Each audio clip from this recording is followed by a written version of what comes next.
Saudari-saudara terkasih, bicara tentang Tritunggal Maha Kudus, kita akan berhadapan dengan sebuah misteri. Yang namanya misteri itu ada yang terungkap, ada yang tidak terungkap. Ada sebagian yang kita ketahui, ada sebagian lagi yang tidak bisa kita ketahui. Itulah misteri. Dan dalam misteri Tritunggal Maha Kudus ini, mengapa tetap menjadi misteri? Karena Allah tak terbatas. Allah melampaui batas pengetahuan kita manusia. Ada seorang pujangga gereja mengatakan, jika Allah dapat dipahami secara penuh, ia bukanlah Allah. Allah tidak mungkin kita selami dan mengerti dengan pengetahuan kita. Maka kita akan masuk pada misteri Tritunggal Maha Kudus ini dengan membahas pertama-tama apa yang bisa kita ketahui. Yang tidak bisa kita ketahui ya nggak bisa kita bahas, nggak tahu apa-apa. Apa yang bisa kita ketahui? Dalam ajaran gereja dikatakan bahwa Allah Bapa, Allah Putra, dan Allah Roh Kudus itu adalah satu kodrat, tiga pribadi. Kodrat itu menjawab pertanyaan tentang apanya. What is? Sedangkan pribadi itu tentang siapa. Maka kalau Anda ditanya, kamu apa? Ya saya manusia, kan gitu. Kalau tanya kamu siapa lah baru jawab ya. Saya Deo atau siapa nama Anda gitu ya. Tapi bagaimana mungkin satu kodrat kok tiga pribadi? Sebagai satu kesatuan ya. Itu masih sulit dipahami. Saking sulitnya orang itu menjelaskan Tritunggal Maha Kudus dengan menggunakan analogi misalnya. Ada yang menggunakan analogi lilin. Ya. Lilin itu ada batangnya, ada sumbunya, ada apinya. Ya. Ketiganya satu dan kita sebut itu lilin. Tapi analogi itu tidak cukup, punya kekurangan. Karena lilin terdiri dari unsur-unsur yang berbeda-beda dan lilin bisa habis. Sedangkan Allah itu satu, tidak bisa habis, tidak berkurang. Kalau demikian, bagaimana kita bisa menjelaskan Tritunggal Maha Kudus dengan memadai? Maka kita lihat kembali pada kitab suci. Dalam kitab suci kita bisa tahu sejarah keselamatan Allah untuk manusia. Mulai dari perjanjian lama. Di mana Allah Bapa menciptakan manusia. Lalu manusia jatuh dalam dosa. Allah berbicara kepada manusia ya melalui Abraham, Musa dan nabi-nabi lain. Supaya manusia mau menerima keselamatan. Sampai akhirnya karena Allah merasa semua itu tidak cukup. Allah akhirnya datang sendiri ke dunia. Allah turun ke dunia dalam diri Yesus Kristus Allah Putra. Dan Yesus pun menjadi kurban demi menunjukkan kasih sebagai jalan keselamatan. Dia wafat, bangkit, dan naik ke surga. Tidak berhenti di situ, sebelum naik ke surga, Allah Roh Kudus dicurahkan kepada kita untuk menyertai kita sampai akhir zaman. Nah, maka lengkaplah sudah. Amin. Allah Bapa, Allah Putra, Allah Roh Kudus.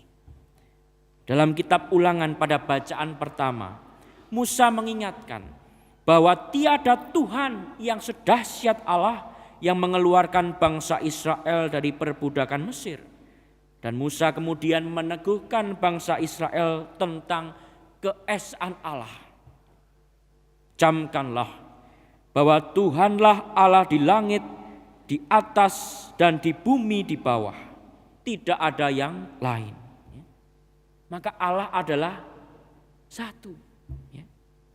Namun dalam kesatuannya itu Allah ingin memberikan, Allah ingin membagikan, Allah ingin menyerahkan hidupnya demi keselamatan kita, maka mau tidak mau dia keluar. Allah Bapa, Allah Putra, Allah Roh Kudus. Maka misteri Allah Tritunggal sebetulnya adalah misteri kasih. Misteri kasih Allah. Sebegitu besarnya cinta Allah pada kita sehingga ia rela turun ke dunia. Kok bisa-bisanya Allah jadi manusia? Nah ini loh, ini misteri. Dan di dunia ini pun dia rela mengorbankan dirinya demi menunjukkan bahwa kasih sejati itu ada. Bahwa kasih sejati yang memberikan hidup secara total itu ada, nyata. Misteri kasih Allah ini pada akhirnya pertama-tama bukan objek pengetahuan, tapi subjek pengalaman untuk didekati, untuk dialami. Saya cerita pengalaman saya, ada seorang oma yang mau dibaptis, umurnya sudah 78 tahun, sudah agak lupa-lupa. Oma ini diminta ikut belajar karena masih sehat. Biasanya hanya sedikit, 3-4 kali tentang iman Katolik. Setelah selesai belajar, biasanya saya sebagai romo diminta untuk menguji oma ini. Nah, ketika bertemu oma ini, saya tanya, "Oma hafal doa Bapa kami tidak?" Senyum-senyum aja. "Hafal doa Salam Maria enggak, Oma?" Senyum-senyum aja. Omanya malah cerita. Saya tanyanya doanya hafal apa enggak, malah cerita. Oma dulu itu pernah sekolah Katolik, ditinggal suami dan harus membesarkan 3 anak sendiri. Oma dulu pernah buka toko di Pasar Baru, tapi kebakaran. Terus pindah lagi jualan sampai bisa beli rumah buat anak-anak. Sekarang anak-anak sudah besar, sudah punya rumah masing-masing. Oma sendiri di rumah dan kesepian. Kalau buat tanda salib, tenang rasanya. Omanya malah curhat. Berarti oma bisa tanda salib? Bisa. Coba Bapa, Putra dan Roh Kudus. Amin. Ya sudah, boleh baptis. Gitu aja. Bapak Ibu saudara-saudara yang terkasih, oma itu jangankan paham mengenai Tritunggal Maha Kudus, Bapa kami aja enggak hafal. Tapi hidupnya yang secara total diberikan kepada anak-anaknya, dan itu merupakan wujud konkret penghayatan kita akan Allah Tritunggal. Itu oma-oma, kalau masih muda nggak bisa jawab, ya saya suruh ulangi belajarnya. Lalu bagaimana Romo supaya hidup kita seperti oma itu? Ada penghayatan hidup akan Allah Tritunggal. Orang yang meyakini dan menghayati Allah Tritunggal Maha Kudus. Kita lihat bacaan Injil.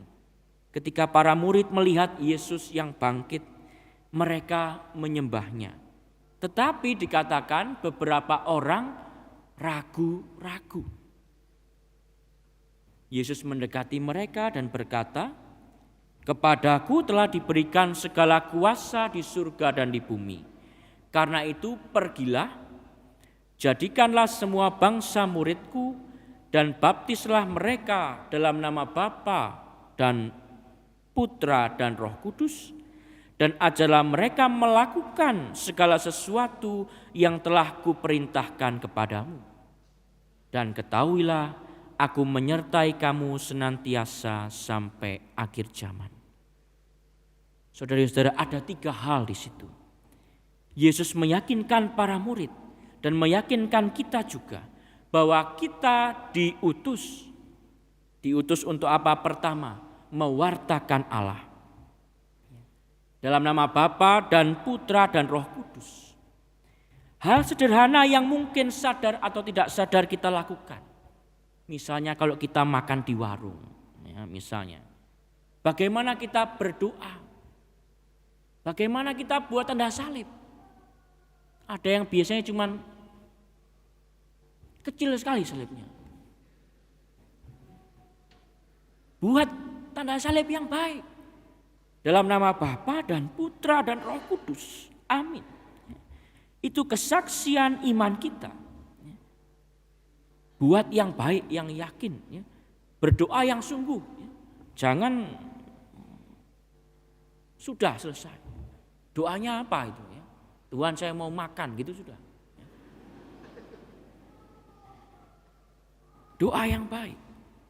Yang kedua, ajarlah mereka melakukan segala sesuatu yang mereka kuperintahkan kepadamu. Apa itu? Apa yang diajarkan Tuhan? Ya, mengasihi sesama. Seperti Allah mengasihi kita, itu Yesus katakan. Seperti kisah Oma tadi, kita juga diajak seperti Yesus meyakinkan orang bahwa cinta sejati itu bukan didongeng saja, tapi masih ada nyata cinta di dunia ini. Cinta di mana kita memberi tanpa mengharapkan imbalan, tanpa pandang bulu siapa yang dibantu, bahkan sampai rela memberikan diri bagi orang yang kita cintai. Terakhir, Yesus mengatakan, ketahuilah aku menyertai kamu senantiasa sampai akhir zaman. Tuhan Allah tidak hanya mengutus, menyuruh, ya, tapi Tuhan juga menyertai kita. Ia selalu ada di saat suka duka, untung dan malang yang kita jalani di dunia ini. Maka ingatlah ini dan jangan pernah kehilangan harapan. Jangan pernah putus asa. Tetapi berpeganglah pada salib Kristus, pada Tritunggal Maha Kudus, Allah Bapa, Putra, dan Roh Kudus. Amin.